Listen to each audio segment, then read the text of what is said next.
ಕ್ಷಣಕ್ಕೂ ಪರಿಷತ್ತು ಫಲಿತಾಂಶ ಬಹಳ ಕುತೂಹಲಕ್ಕೆ ಕಾರಣ ಆಗ್ತಾ ಇದೆ. ಈಗಾಗಲೇ ಬಂದಿರುವ ಮಾಹಿತಿಯ ಪ್ರಕಾರ 7 ಕಡೆ ಬಿಜೆಪಿ ಅಭ್ಯರ್ಥಿಗಳಿಗೆ ಜಯ ಸಿಕ್ಕಿದೆ, 7 ಕಡೆ ಕಾಂಗ್ರೆಸ್ ಅಭ್ಯರ್ಥಿಗಳಿಗೆ ಜಯ ಸಿಕ್ಕಿದೆ, 1 ಕಡೆ ಜೆಡಿಎಸ್ಗೆ ಜಯ ಸಿಕ್ಕಿದೆ. ಒಟ್ಟಾರೆಯಾಗಿ ಈಗ ಸಮಬಲ ಬಿಜೆಪಿ ಮತ್ತು ಕಾಂಗ್ರೆಸ್ ನಡುವೆ ಅಂದಂಗ ಆಯ್ತು ಇಲ್ಲಿ. ಯಾಕಂದ್ರೆ ಈಗಾಗಲೇ ಒಂದಷ್ಟು ಲೆಕ್ಕಾಚಾರಗಳು ನಡೆದಿದ್ವು. ಇಲ್ಲಿ 12 ಅಂತೂ ಗೆಲ್ಲೇಬೇಕು ಈಗ ಬಿಜೆಪಿ ಈ ಒಂದು ಪರಿಷತ್ನಲ್ಲಿ ತನ್ನ ಸ್ಥಾನವನ್ನ ಭದ್ರಪಡಿಸಿಕೊಳ್ಳೋದಕ್ಕೆ.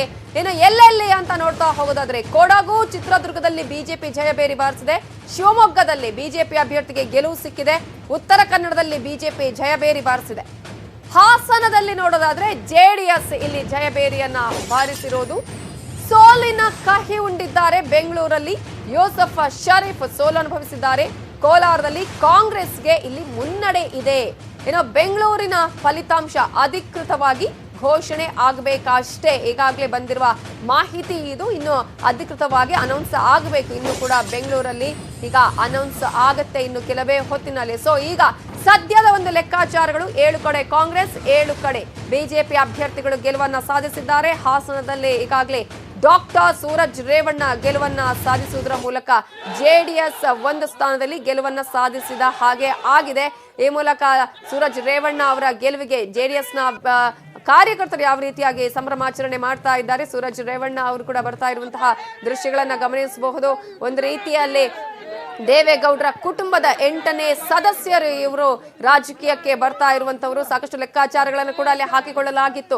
ಭವಾನಿ ರೇವಣ್ಣ ಅವರನ್ನ ನಿಲ್ಲಿಸುವಂತಹ ಲೆಕ್ಕಾಚಾರಗಳಾಯಿತು. ಕೊನೆ ಕ್ಷಣದಲ್ಲಿ ಅಲ್ಲೇ ಆಗಿದ್ದು ಡಾಕ್ಟರ್ ಸೂರಜ್ ರೇವಣ್ಣ ಅಭ್ಯರ್ಥಿ. ಇನ್ನು ಸುಜಾ ಕುಶಾಲಪ್ಪ ಕೊಡಗಿನಲ್ಲಿ ಗೆಲುವನ್ನ ಸಾಧಿಸಿದ್ದಾರೆ. ಅವರು ಹೇಳ್ತಾ ಇದ್ರು ಯಾವುದೇ ರೀತಿಯಾದಂತಹ ಹಣದ ಲೆಕ್ಕಾಚಾರ ಬೇರೆನಿಂದ ಹೊರಗಿನಿಂದ ಅಭ್ಯರ್ಥಿನ ಕರ್ಕೊಂಡು ಬಂದ್ರು ಕೂಡ ಇಲ್ಲಿ ಆಗೋದಿಲ್ಲ ಅಂತ ಹೇಳಿ ಸುಜಾ ಕುಶಾಲಪ್ಪ ಅವರು ಕೂಡ ಇಲ್ಲಿ ಗೆಲುವನ್ನ ಸಾಧಿಸಿದ್ದಾರೆ ಕೊಡಗಿನಲ್ಲಿ. ಇನ್ನೊಂದಷ್ಟು ಅಪ್ಡೇಟ್ಸ್ ಬರ್ತಾ ಇದೆ. ಬಿಜೆಪಿಯ PH ಪೂಜಾರಗೆ ಮುಖಭಂಗ ಆಗಿದೆ. ವಿಜಯಪುರದಲ್ಲಿ ಕಾಂಗ್ರೆಸ್ನ ಸುನಿಲ್ ಗೌಡ ಪಾಟೀಲ್ ಇಲ್ಲಿ ಜಯಭೇರಿಯನ್ನ ಬಾರಿಸಿದ್ದಾರೆ ಅನ್ನುವಂತಹ ಮಾಹಿತಿಗಳು ಕೂಡ ಈಗ ಲಭ್ಯ ಆಗ್ತಾ ಇದೆ. ವಿಜಯಪುರದಲ್ಲಿ ಕಾಂಗ್ರೆಸ್ ಅಭ್ಯರ್ಥಿ ಸುನಿಲ್ ಗೌಡ ಪಾಟೀಲ್ ಇಲ್ಲಿ ಗೆಲುವು ಸಿಕ್ಕಿದೆ. ಬಿಜೆಪಿಯ PH ಪೂಜಾರಗೆ ಭಾರಿ ಮುಖಭಂಗ ಆಗಿದೆ ಅನ್ನುವಂತಹ ಮಾಹಿತಿಗಳು ಈಗ ಲಭ್ಯ ಆಗ್ತಾ ಇದೆ. ಒಂದೊಂದೇ ಕ್ಷೇತ್ರದ ರಿಸಲ್ಟ್ ಅನೌನ್ಸ್ ಆಗ್ತಾ ಇರೋದನ್ನ ನಾವು ಗಮನಿಸ್ತಾ ಇದ್ದೀವಿ. ಸಾಕಷ್ಟು ಲೆಕ್ಕಾಚಾರಗಳು ತಲೆಕೆಳಗಾಗಿದ್ದನ್ನು ಕೂಡ ನಾವಿಲ್ಲೀಗ ನೋಡ್ತಾ ಇದ್ದೀವಿ. ಅಚ್ಚರಿಯ ಫಲಿತಾಂಶಗಳು ಬಂದಿರೋದನ್ನ ನಾವು ನೋಡ್ತಾ ಇದ್ದೀವಿ. ವಿಜಯಪುರದಲ್ಲಿ ಕಾಂಗ್ರೆಸ್ಗೆ ಜಯ. ಈಗ ಸುನಿಲ್ ಗೌಡ ಪಾಟೀಲ್ ಇಲ್ಲಿ ವಿನ್ ಆಗಿದ್ದಾರೆ. ಬಿಜೆಪಿ ಅಭ್ಯರ್ಥಿ PH ಪೂಜಾರ ಇಲ್ಲಿ ಸೋಲನ್ನ ಅನುಭವಿಸಿದ್ದಾರೆ. ಚಿಕ್ಕಮಗಳೂರಿನ ಕಡೆ ನೋಡೋದಾದ್ರೆ ಚಿಕ್ಕಮಗಳೂರಲ್ಲಿ ಮರುಮತ ಎಣಿಕೆ ಅನ್ನುವಂತಹ ಮಾಹಿತಿಗಳು ಲಭ್ಯ ಆಗ್ತಾ ಇದೆ. ಎಸ್, ನಾವಾಗ್ಲೇ ಹೇಳ್ತಾ ಇದ್ವಿ 6 ಮತಗಳ ಅಂತರ ಇಲ್ಲಿ ಕಾಣಿಸ್ತಿದ್ದು, ಹಾಗಾಗಿ ಚಿಕ್ಕಮಗಳೂರಲ್ಲಿ ಈಗ ಮರುಮತ ಎಣಿಕೆ ಆಗ್ತಾ ಇದೆ. ಮರುಮತ ಎಣಿಕೆಗೆ ಕಾಂಗ್ರೆಸ್ ಇಲ್ಲಿ ಮನವಿಯನ್ನ ಮಾಡಿಕೊಂಡಿದೆ. ಜಿಲ್ಲಾಧಿಕಾರಿಗಳಿಗೆ ಗಾಯತ್ರಿ ಶಾಂತೇಗೌಡ ಅವರು ಮನವಿಯನ್ನ ಮಾಡಿಕೊಂಡಿದ್ದಾರೆ. 6 ಮತಗಳಿಂದ ಸೋತಿದ್ದಾರೆ ಗಾಯತ್ರಿ ಶಾಂತೇಗೌಡ. ಇಲ್ಲಿ 1188 ಮತಗಳನ್ನ ಪಡೆದಿದ್ದಾರೆ ಬಿಜೆಪಿಯ MK ಪ್ರಾಣೇಶ್. ಸೊ ಕಾಂಗ್ರೆಸ್ ಅಭ್ಯರ್ಥಿ ಪಡೆದಂತಹ ಮತ 1182. 15 ಮತಗಳ ಹಿನ್ನಡೆ ಮುನ್ನಡೆ ಇತ್ತು. ಆಗ್ಲೇ ಕಾಂಗ್ರೆಸ್ ಅಭ್ಯರ್ಥಿ ಗಾಯತ್ರಿ ಶಾಂತೇಗೌಡ ಅವರು 15 ಮತಗಳ ಮುನ್ನಡೆಯನ್ನ ಕಾಯ್ದುಕೊಂಡಿದ್ರು. ಆನಂತರ ಎಲ್ಲಾ ಲೆಕ್ಕಾಚಾರಗಳು ಮತ ಎಣಿಕೆ ಆದ ಮೇಲೆ 6 ಮತಗಳ ಅಂತರದಿಂದ ಸೋತಿದ್ದಾರೆ ಗಾಯತ್ರಿ ಅವರು. ಅದೇ ಕಾರಣಕ್ಕಾಗಿ ಜಿಲ್ಲಾಧಿಕಾರಿಗೆ ಇನ್ನೊಂದ್ಸಲ ಮರು ಮತ ಎಣಿಕೆ ಮಾಡಿ ಅನ್ನುವಂತಹ ಮನವಿಯನ್ನ ಮಾಡ್ಕೊಂಡಿದ್ದಾರೆ. ಸೊ ಆ ಮನವಿಗೆ ಈಗ ಜಿಲ್ಲಾಧಿಕಾರಿಗಳು ಒಪ್ಪಿಕೊಂಡ ಹಾಗೆ ಇದೆ ಅಂತ ಕಾಣಿಸ್ತಾ ಇದೆ. ಸೊ ಮರುಮತ ಎಣಿಕೆಗೆ ಈಗ ಆದೇಶ ಹೋದ ಹಾಗೆ ಕಾಣಿಸ್ತಾ ಇದೆ. ಮರುಮತ ಎಣಿಕೆಯ ಸಂದರ್ಭದಲ್ಲಿ ಏನಾಗತ್ತೆ ಅನ್ನುವಂತಹ ಕುತೂಹಲ ಈಗ ಇದ್ದೇ ಇದೆ. ಏನಾಗತ್ತೆ, ಯಾಕಂದ್ರೆ 6 ಮತಗಳ ಅಂತರ ಇರೋದ್ರಿಂದ ಗೆಲ್ತಾರಾ ಸೋಲ್ತಾರಾ ಮತ್ತೆ ಅಥವಾ ಇದೇ ರಿಸಲ್ಟ್ ಬರುತ್ತಾ ಅನ್ನೋದನ್ನ ಕಾದು ನೋಡಬೇಕಾಗಿದೆ. ಸದ್ಯದ ಮಟ್ಟಿಗೆ ಚಿಕ್ಕಮಗಳೂರಲ್ಲಿ ಈಗ ಮರುಮತ ಎಣಿಕೆ ಆಗುವ ಚಾನ್ಸಸ್ ಇದೆ. ಎಸ್, ಒಂದಷ್ಟು ಲೆಕ್ಕಾಚಾರಗಳು ತಲೆ ಕೆಳಗಾಗಿದೆ. ಒಂದಷ್ಟು ಕಡೆಗಳಲ್ಲಿ ಅಚ್ಚರಿಯ ಫಲಿತಾಂಶಗಳು ಕೂಡ ಬಂದಿದೆ. ಅನಿಲ್ ಕುಮಾರ್ ಅವರೇ, ನೀವು ಅಂದುಕೊಂಡ ಹಾಗೆ ನೀವು ಹೇಳ್ತಾ ಇದ್ರಿ ಒಂದೊಂದು ಕೆಲವು ಕಡೆಗಳಲ್ಲಿ ನಾವು ಈ ರೀತಿಯ ಲೆಕ್ಕಾಚಾರಗಳನ್ನ ಹಾಕೊಂಡಿದ್ವಿ ಅಂತ ಹೇಳಿ. ಚಿಕ್ಕಮಗಳೂರಲ್ಲಿ ನಿಮ್ಗೆ ಒಂದಷ್ಟು ಎಕ್ಸ್ಪೆಕ್ಟೇಷನ್ ಇತ್ತು ಇಲ್ಲ ಅಂತ ಹೇಳಿದಾಗೆ ಗಾಯತ್ರಿ ಶಾಂತೇಗೌಡರಿಗೇನು ಕೌನ್ಸಿಲ್ ಎಕ್ಸ್ಪೀರಿಯನ್ಸ್ ಹೊಸದೇನಲ್ಲ. ಮುಂಚೆನೂ ಗಾಯತ್ರಿ ಶಾಂತೇಗೌಡರು ನಮ್ಮ ಟರ್ಮ್ ಇದ್ದಾಗ she was a council member. ಹಂಗಾಗಿ ಆಮೇಲೆ ನಮ್ಮದೇ ಆದಂಥ ಒಂದು ಗ್ರಾಸ್ ರೂಟ್ ಲೆವೆಲಲ್ಲಿ ನಾವು ನೋಡಿ, ನಾವು ಯಾಕೆ ಚಿಕ್ಕಮಂಗ್ಳೂರು ಬಗ್ಗೆ ಅಷ್ಟೊಂದು ಆಸಕ್ತಿ ಇಟ್ಕೊಂಡಿದ್ದೀವಿ ಅಂದರೆ ಮುಂಚೆಯಿಂದನೂ ಅದು ಕಾಂಗ್ರೆಸ್ ಬೆಲ್ಟು. ನಾನು ಹೇಳ್ತಿರೋದು ಇಂದಿರಾ ಗಾಂಧಿ ಕಾಲದಿಂದ, ಇಂದಿರಾ ಗಾಂಧಿ ಅವರ ಫೈಟ್ ಮಾಡಿದಂಥ, ಅಂದರೆ ಅಲ್ಲಿ ನಮ್ಮ ವೋಟ್ ಬೇಸ್ ಆಗಿರ್ಬೋದು, ಆಮೇಲೆ ಗ್ರಾಮ ಪಂಚಾಯತಿ ತಾಲೂಕ್ ಪಂಚಾಯತಿಗಳಲ್ಲಿ ನಮ್ಮದು ಸ್ಟ್ರಾಂಗ್ ಹೋಲ್ಡ್ ಇರೋದ್ರಿಂದ ಗಾಯತ್ರಿ ಶಾಂತೇಗೌಡರಿಗೆ ನಾನು ನಿಮ್ಗೆ ಆಗಲೇ ಹೇಳ್ತಾ ಇದ್ದೆ, ಗಾಯತ್ರಿ ಶಾಂತೇಗೌಡರು 6 ಓಟಲ್ಲಿ ಸೋಲ್ತಾರೆ ಗೆಲ್ತಾರೆ ಅಂದರೆ ಅದೊಂಥರ ಆಶ್ಚರ್ಯ. ಏನಾಗುತ್ತೆ, ಈ ಪರ್ಟಿಕ್ಯುಲರ್ ಬ್ಯಾಲೆಟ್ ಮುಂಚೆ ನಮ್ಮ ಇದರಲ್ಲಿ ಮಷಿನ್ಗಳಲ್ಲಿ ಬಟನ್ ಒತ್ತಿದ್ರೆ ರೆಕಾರ್ಡ್ ಆಗಿಬಿಡುತ್ತೆ. ಇದರಲ್ಲಿ ನಾವು ಏನೂ ಬರೆಯೋಂಗಿಲ್ಲ, ಅದನ್ನು ಬರೀ ನಾವು ಒಂದು ಲೈನ್ ಎಳಿಬೇಕು. ಆ ಲೈನ್ ಹೇಳಿದಾಗ ಕೆಲವೊಂದು ಸರಿ ಏನಾಗುತ್ತೆ, ಎಣಿಸೋ ಒಂದು ಗಡಿಬಿಡಿಯಲ್ಲಿ ಮೇ ಬಿ ನಾವು ಸೋತಿರ್ಬೋದು, ಗೆಲ್ಬಹುದು, ಅದು ಗೊತ್ತಿಲ್ಲ. ಆದ್ರೆ ಕೆಲವೊಂದ್ ಸರಿ ಅದನ್ನ ಡಿಸ್ಕ್ವಾಲಿಫೈ ಮಾಡ್ತಾರ ಓಟನ್ನ. ಆ ಓಟನ್ನ ಡಿಸ್ಕ್ವಾಲಿಫೈ ಮಾಡೋ ಒಂದು ಪ್ರೋಸೆಸ್ಸು ಇದೆ. ಅದು ಎರಡು ಲೈನಿಗೆ ಟಚ್ ಆಗಿರಬಾರ್ದು. ಈ ತರದ್ದೆಲ್ಲ ಒಂದು ಎಲೆಕ್ಷನ್ ಚಾನ್ಸಸ್ ಇರುತ್ತೆ. ಸೊ ಹಿಂಗಾಗಿ ಡಿಸ್ಕ್ವಾಲಿಫೈ ಮಾಡಿದ್ದಾರೆ ಇಲ್ಲ ಮಾಡ್ತಾರೆ ಅಂತಂದ್ರೆ ಏನ್ ಕಾರಣಗಳು ಮಾಡ್ತಾರೆ, ನಾನು ಅದನ್ನೇ ಪಟ್ಟಿ ಬರಿತಾ ಇದ್ದೆ. ಸೊ ನಮಗೇನು ಅಂತಂದ್ರೆ ಎಲ್ಲೋ ಒಂದ್ ಕಡೆಯಿಂದ ಗಾಯತ್ರಿ ಶಾಂತೇಗೌಡರು ಗೆಲ್ಲೋ ಒಂದು ಭರವಸೆ ಇದೆ. ಆಮೇಲೆ ನನಗೆ ಈಗಲೂ ನನಗೆ ನಂಬೋದಕ್ಕಾಗ್ತಾ ಇಲ್ಲ ನಾವು ದಕ್ಷಿಣ ಕನ್ನಡ ಸೋಲ್ತೀವಿ ಅಂತ ಹೇಳಿ. ಯಾಕಂದ್ರೆ we had a very strong fight.